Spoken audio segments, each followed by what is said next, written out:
Selamat pagi, Bu. Selamat pagi, selamat masuk, silakan duduk. Ya, terima kasih, Bu. Bagaimana kabar kamu, Nak? Puji Tuhan, saya baik. Bagaimana dengan Ibu sendiri? Saya baik, puji Tuhan. Syukurlah kalau begitu. Kamu sudah selesai ulangan harian? Diantar sama siapa ke ruangan ini? Sendirian atau bareng teman? Loh, Ibu tahu kalau saya habis ulangan harian. Tadi saya kesini sendiri, Bu. Saya tahu, karena tadi melihat papan pengumuman kalau kelas 12 ada ulangan harian secara serentak. Begitu ya, Bu. Iya, Nak. Kamu aman kan? Aman aja, Bu. Sebelum mulai, saya akan kasih tahu kalau kita akan berkonseling selama 40-45 menit ya. Baik, Bu. Itu sudah lebih dari cukup. Kamu juga tidak perlu takut untuk bercerita, tidak perlu ada yang ditutup-tutupi, karena konseling ini hanya kita saja yang tahu dan terjaga kerahasiaannya. Baik, Bu. Oke, kalau Ibu boleh tahu sebenarnya ada apa Grita sampai datang ke sini? Grita bingung, Bu. Bingung? Iya, Bu. Apa yang menjadi kebingungan kamu, Nak? Saya bingung mau cerita dari mana. Saya sudah cukup lelah. Oke, kamu bisa cerita pelan-pelan saja. Apa yang kamu rasakan, tidak perlu bingung ya, Nak. Jadi gini, Bu. Setelah kemarin saya nggak masuk beberapa kali, dan Ibu sempat menemui saya sedang berada di sudut lapangan. Ibu juga sempat menawarkan saya untuk berkonseling. Saya ingin bercerita tentang hal yang membuat saya jadi murung, pendiam, dan tidak masuk sekolah beberapa hari ini, Bu. Oh, yang beberapa hari lalu itu ya, Nak? Iya, Bu, benar. Apa yang membuat kamu berubah drastis, yang tadinya periang, mudah bergaul, dan sangat aktif, tiba-tiba kamu jadi berbanding terbalik dari sikapmu yang biasanya? Saya tuh merasa cemas, khawatir, dan overthinking yang membuat saya tidak bisa tidur, Bu. Apa yang membuat kamu cemas dan overthinking, Nak? Saya tuh cemas dan sangat kepikiran dengan ujian-ujian yang akan berlangsung sebentar lagi untuk syarat masuk pendaftaran perguruan tinggi, Bu. Apa yang membuat kamu merasa sampai secemas itu dan membuat kamu tidak bisa tidur? Saya takut gagal, Bu. Banyak sekali yang harus saya persiapkan untuk ujian ini. Saya belum siap untuk melakukan semuanya dalam waktu dekat. Kamu belum siap karena kamu takut gagal ya, Nak? Ya, Bu, benar. Apalagi kalau udah mulai overthinking parah, pasti saya nggak bisa tidur karena kepala saya sangat berisik dan mengganggu tidur saya gitu, Bu. Ya ampun, Grita, apa ini sudah lama kamu rasakan? Lumayan, Bu, semenjak SMP kelas 9 yang membuat saya tuh takut akan ujian yang sangat sulit. Tadi kamu mengatakan kalau kepala kamu berisik ketika kamu mulai overthinking, apakah benar, Nak? Benar, Bu, saya capek sekali seperti ini. Baik, boleh saya lihat hasil karyamu? Oh, boleh, Bu.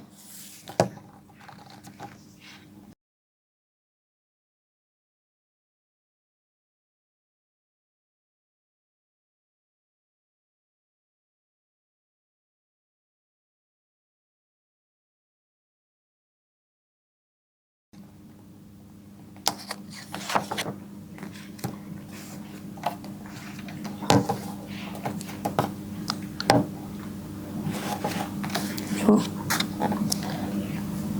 Di sini saya melihat ada banyak stiker yang kamu tempel dari tulisan dan beberapa gambar masa kelam serta tempat-tempat indah yang terlihat tenang ya, Nak. Coba kamu bisa jelaskan ke Ibu maksudnya apa? Ya, Bu. Jadi ini tuh ada beberapa arti dan juga maksud dari stiker yang saya tempel. Nah, seperti stiker yang ini, itu menggambarkan saya setiap malam ketika saya nggak bisa tidur.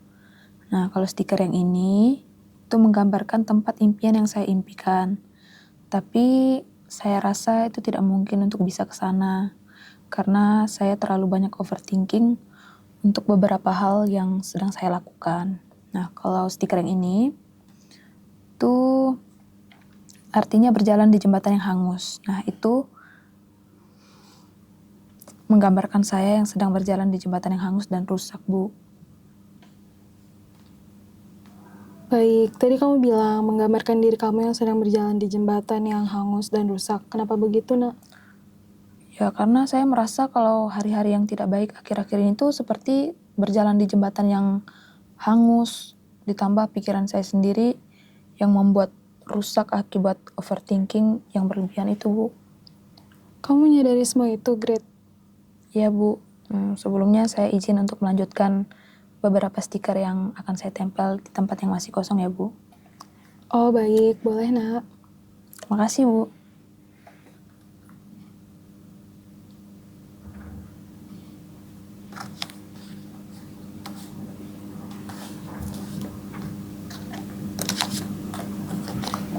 Lumayan juga ya, Nak. Kamu full stiker bikin jurnal ini. Iya, Bu. Suka tempel-tempel soalnya saya. Ngomong-ngomong, kamu di kelas dekat sama siapa, Grita? Saya dekat dengan siapa aja sih, Bu. Tapi paling intens sama Gerald karena dia teman sebangku saya. Oh, begitu. Memangnya kamu sudah dekat sejak kapan sama dia? Saya kenal Gerald sudah dari SD, Bu. Wah, sudah lama sekali ya, Grit. Iya, Bu. Dia teman saya ngebolang waktu SD. Kalau bapak kamu kerja di mana? Kok saya jarang lihat bapak kamu ikut sosialisasi orang tua di sekolah? Maklum lah, Bu. Bapak saya karyawan swasta, kerjanya di Cikampek. Jauh dari rumah, jadi nggak pernah kelihatan. Buset, jauh juga dong, Grit. Iya, Bu. Kalau ibumu kerja di mana? Ibu saya guru di SMP swasta, Bu. Jadi kepala sekolah. Ngajarnya malah yang SMP bukan SMA ya? Iya, Bu. Jangan sampai SMA deh. Saya nanti kena ajar ibu saya. Waduh, kenapa begitu? Biasalah. Ibu saya mah galak, Bu. Kalau gitu ya, kalau adekmu sekolah kah atau masih kecil? Dia sekarang kelas 7 SMP, Bu. Beda jauh kami. Oh, hanya ada adik saja berarti di rumah. Tidak, Bu. Ada sepupu saya juga. Dia kerja di Jakarta Timur. Tinggalnya di rumah saya. Oh, begitu, Gret. Ya, Bu. Terus apa biasanya yang membuat kamu senang dan cemas, Nak? Kalau yang bikin saya senang sih waktu main bareng sahabat saya yang dari SMP, Bu. Saya juga senang kalau main bareng sama adik saya. Saya juga senang kalau quality time bareng pacar saya. Gitu. Wah, ternyata kamu punya pacar ya? Iya, Bu. Sekolah di mana pacarmu? Beda 5 tahun, Bu. Dia udah kerja, baru aja lulus kuliah. Oh, begitu ya, Nak. Beda 5 tahun sama pacarmu. Ya, Bu. Nah, kalau hal yang bikin saya cemas tuh biasanya sih soal sekolah ya, Bu. Semua ujian dan hal-hal yang sama membuat saya jadi overthinking dan jadi bikin cemas. Setiap ujian kah, Gret? Enggak juga, Bu. Banyaklah kadang tuh karena berantem juga sama pacar. Terus biasanya apa yang kamu lakukan kalau lagi tidak baik-baik saja? Saya selalu cerita ke adik, sepupu, dan pacar saya juga, Bu. Ini kan kamu tidak masuk sekolah karena kamu cemas dan mengakibatkan insomnia. Apa itu selalu seperti itu kah? Iya, Bu, tapi semenjak saya SMA saja, paling parah saya sudah menjauh dari semua orang. Nah, itu udah berisik banget berarti, Bu, kepala saya. Terus pacar kamu termasuk yang suportif gak, Gret? Sangat amat suportif, Bu. Saya aja jarang berantem sama pacar saya. Berarti kamu tuh orangnya periang, mudah bergaul itu kalau sedang tidak cemas ya, Nak? Iya, Bu, habisnya mood saya jadi jelek banget. Terus suka ngerasa membuat suasana antar teman tuh kayak nggak nyaman gitu karena perilaku saya, Bu. Baik, Gret. Jadi setelah kamu bercerita tadi, berarti kamu seperti ini karena kamu takut gagal. Cemas akan masa-masa yang akan datang dan semua persiapan ujian-ujian untuk ke jenjang perguruan tinggi. Benar begitu, Nak? Benar, Bu. Itu yang membuat saya insomnia dan jadi nggak masuk sekolah. Setelah ini, semua yang sudah kita bicarakan, apa harapan kamu setelah berkonseling bersama Ibu, Nak? Saya ingin mengurangi rasa cemas dan overthinking saya dengan cara mencoba untuk bisa tetap biasa aja menghadapi prasangka yang ada di kepala saya, Bu. Karena itu bisa membuat saya rugi sekolah dan tertinggal pelajaran lainnya. Bagus, Nak. Kamu hebat bisa berpikir seperti itu. Lalu kamu ingin ibu membantu apa, Nak? Saya mau ibu bantu saya memberikan cara untuk berlatih rileks dan tenang ketika kepala saya mulai berisik, memikirkan hal-hal yang berlebihan, Bu. Baik, Great. Kamu bisa mencoba butterfly hug dengan mengucapkan afirmasi baik kepada dirimu sendiri. Seperti ini ya, Nak. Tenang saja, aku bisa. Aku tidak apa-apa, semua akan baik-baik saja. Baik, Bu, saya akan coba. Coba kamu praktekkan sekarang. Oke. Tenang saja, aku bisa, aku tidak apa-apa, semua akan baik-baik saja. Coba sekali lagi. Oke. Tenang saja, aku bisa, aku tidak apa-apa, semua akan baik-baik saja. Bagus, Nak. Kamu sudah mencoba. Bagaimana yang kamu rasakan setelah melakukan itu? Lumayan mengurangi sih, Bu. Selain saya juga selalu journaling untuk mengeluarkan apa yang sedang saya rasakan. Iya, Great. Ibu harap ini bisa membantu dan membuat kamu perlahan untuk bangkit semangat lagi supaya tidak bolos sekolah lagi ya, Nak. Iya, Bu. Baik, Nak. Ibu akan rangkum isi sesi konseling hari ini.